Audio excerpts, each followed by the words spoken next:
সংস্থার সহযোগিতায়, পুলিশ প্রশাসনের সহযোগিতায় এখানে কারা বাসা বাড়াতে, কারা থাকতেছে জাহাঙ্গীরনগরের সাথে, প্রত্যেকটা হত্যাকাণ্ডের সাথে জড়িত রয়েছে মাদক সিন্ডিকেট। এই মাদক শাসনকে অবশ্যই সাঁড়াশি অভিযান চালাতে হবে। প্রিয় ভাইয়েরা, বিচার পাচ্ছি না, বাংলাদেশে বিচারহীনতার সংস্কৃতি দেখতে চাই না।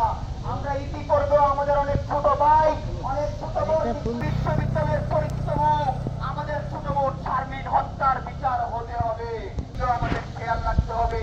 তাই আমরা চাই অবিলম্বে সুস্থতা রয়েছে এই সকল এলাকাগুলোতে বিশ্ববিদ্যালয় প্রশাসন যেন অবিলম্বে। আমার বক্তব্য শেষ করছি। ধন্যবাদ সবাইকে।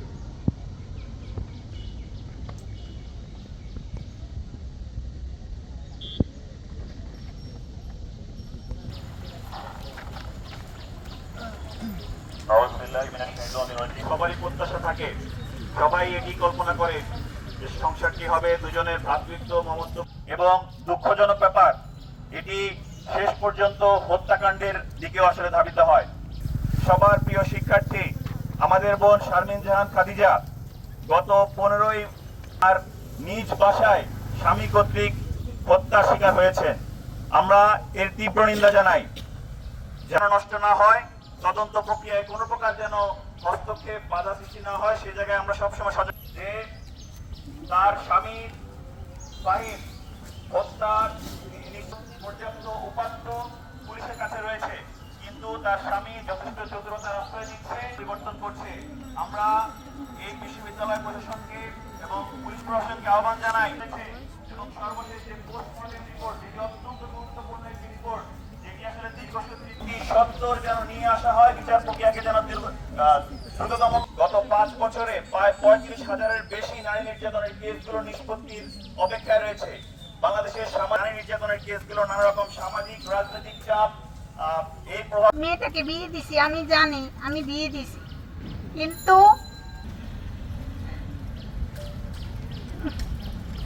কি ঘটেছিল এবং 16 তারিখে কি ঘটেছিল এখানে আমার সমস্ত শিক্ষার্থীবৃন্দরা আছে, এটা জানা দরকার। মাইক লাগবে, ওরা জানতে পারবে না।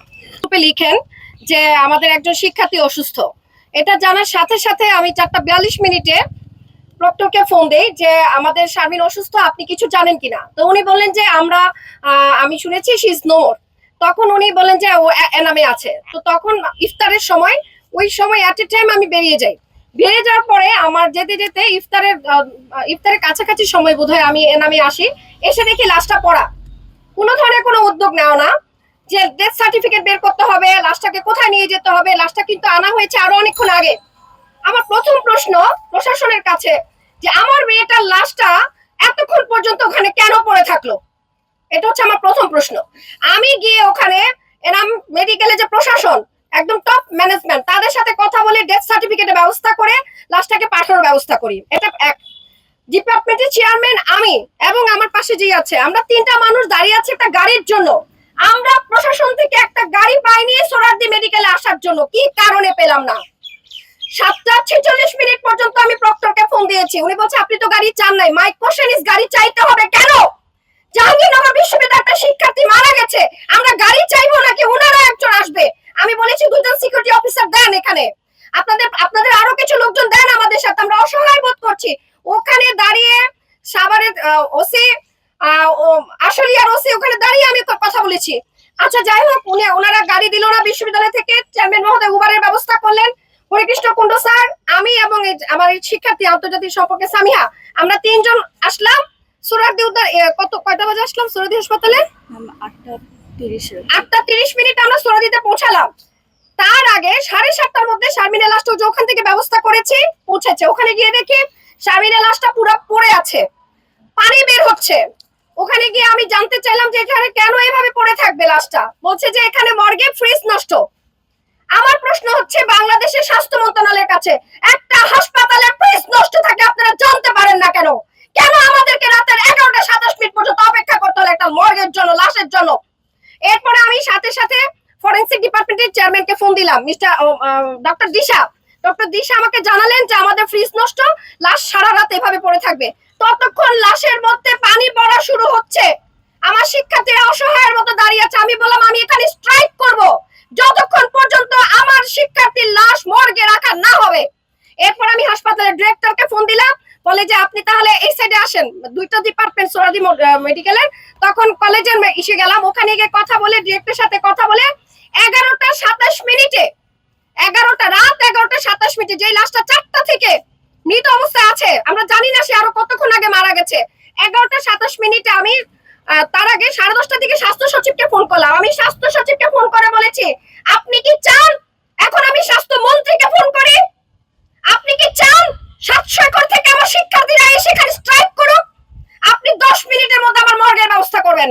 যাই হোক, উনি 11টা 27 মিনিটের মধ্যে উনি সাথে সাথে ফোন করেছে, তারপরে মর্গের ব্যবস্থা হলো। তারপর আমি বললাম যে এটা পরের দিন সকালে আমার লাশটাকে সুরক্ষা করতে হবে, তাড়াতাড়ি ব্যবস্থা করতে হবে। তো যাই হোক, উপর থেকে যেহেতু চাপ, বাংলাদেশে তো উপর থেকে চাপ না হলে, ক্ষমতার কেন্দ্রবিন্দুতে না থাকলে কোনো কাজ হয় না। যে কারণে 7:30টায় আমাকে পুলিশ ফোন দিল, মিস্টার বোরহান পুলিশ, উনি ফোন দিলেন, ম্যাডাম আমরা চলে আসছি, ফরেনসিক ডিপার্টমেন্টের লোকজন চলে আসছে, আপনি কোথায়? আচ্ছা আমি এক্ষুনি এই মুহূর্তে চলে আসছি। আমি চলে গেলাম ওখানে, আমাদের সামনে দাঁড়িয়ে ওনারা ভিতর ওনাদের কাজকর্ম করলেন।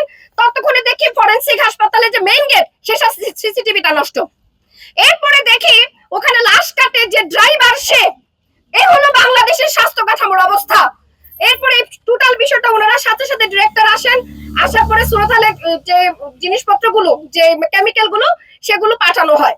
বাই দিস টাইম আমি খবর নেই এই মামলার তদন্তকারী কে।